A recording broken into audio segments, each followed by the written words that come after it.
Assalamualaikum warahmatullahi wabarakatuh. Bagaimana kabarnya anak-anak hari ini?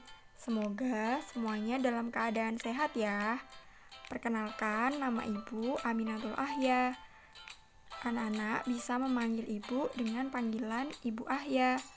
Ibu Ahya yang akan menemani anak-anak untuk belajar TIK atau Teknologi Informasi dan Komunikasi dalam 2 semester ke depan. Nah, untuk materi yang pertama ini, kita akan belajar tentang budaya menggunakan TIK. Nah, sebelumnya, apa itu TIK? TIK itu terdiri dari 3 kata. Yang pertama, teknologi. Teknologi adalah alat yang diciptakan untuk mempermudah kegiatan manusia. Yang kedua, yaitu informasi. Informasi ini biasanya berisi keterangan, pesan, atau berita. Kata yang ketiga, yaitu komunikasi. Komunikasi adalah kegiatan menyampaikan informasi. Jadi, TIK adalah alat yang digunakan manusia untuk melakukan komunikasi, baik menerima ataupun menyampaikan informasi yang di dalamnya berisi keterangan, pesan, atau berita. Nah, kemudian untuk berkomunikasi, kita menggunakan internet. Internet itu adalah suatu jaringan komunikasi yang memiliki fungsi untuk menghubungkan antara satu media elektronik dengan media elektronik yang lain dengan cepat dan tepat. Nah, contoh media elektronik yang banyak digunakan yaitu HP. Contohnya untuk bertukar pesan menggunakan aplikasi WhatsApp. Nah, budaya menggunakan TIK yang pertama yaitu TIK sebagai media pengetahuan dan pembelajaran. Nah, untuk menambah pengetahuan dan menemukan informasi dari berbagai bidang, anak-anak bisa menggunakan aplikasi berikut ini. Yang pertama, aplikasi Google Chrome. Anak-anak bisa menggunakan Google Chrome untuk mencari materi. Aplikasi yang kedua yaitu aplikasi YouTube. Di YouTube ini, anak-anak bisa belajar materi pembelajaran yang diberikan oleh Bapak Ibu guru. Nah, yang ketiga, anak-anak bisa menggunakan aplikasi Zoom.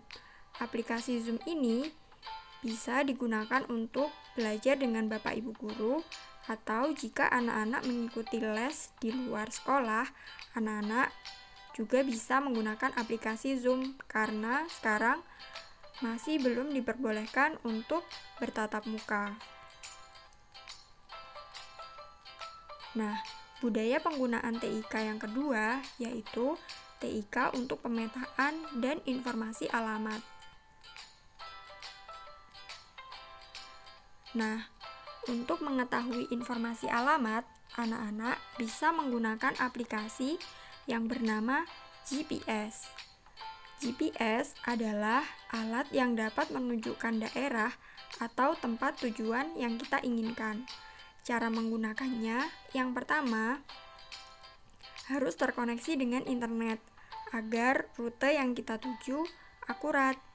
Yang kedua, kita bisa memasukkan alamat tujuan. Setelah memasukkan alamat tujuan, akan muncul rute ke alamat tujuan tersebut. Nah, yang keempat, kita tinggal mengikuti rute atau arah ke tempat tujuan. Nah, bagaimana cara mengakses GPS? GPS dapat diakses melalui HP atau smartphone, laptop, dan juga komputer. Nah, perangkat ini harus terhubung dengan internet. Nah, apa saja sih kemudahan menggunakan GPS? Yang pertama, kita bisa ke tempat tujuan tanpa tersesat. Yang kedua, kita bisa mencari tempat atau fasilitas yang kita butuhkan. Contohnya, jika anak-anak lapar dan ingin mencari tempat makan terdekat, anak-anak bisa mencari menggunakan GPS. Atau ketika anak-anak ingin membeli buku, anak-anak juga bisa mengetahui toko buku terdekat menggunakan GPS. Jika kita sedang bepergian, kemudian ban motor kita bocor, kita juga bisa mencari tempat tambal ban terdekat menggunakan GPS.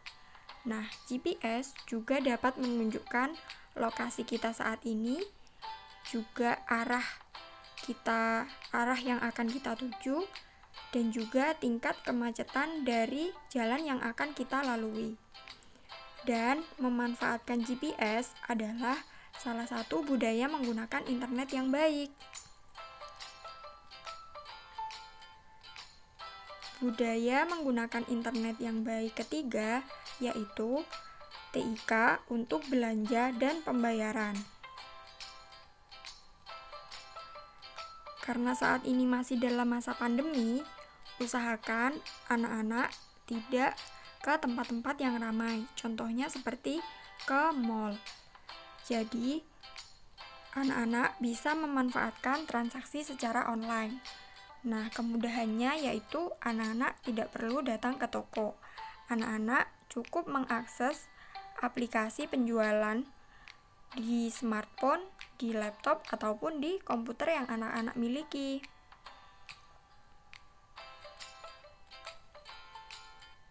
Nah, untuk bertransaksi secara online, anak-anak bisa menggunakan media sosial, yaitu Facebook, WhatsApp, Instagram, dan YouTube. Jadi, anak-anak bisa bertransaksi jual beli di media sosial ini. Atau anak-anak juga bisa menggunakan aplikasi yang lain. Nah, sekian ya penjelasan materi Ibu untuk pertemuan pertama ini. Tugas anak-anak yaitu mencatat materi yang sudah dijelaskan Ibu barusan. Dan terima kasih ya. Sampai jumpa di pertemuan selanjutnya. Wassalamualaikum warahmatullahi wabarakatuh.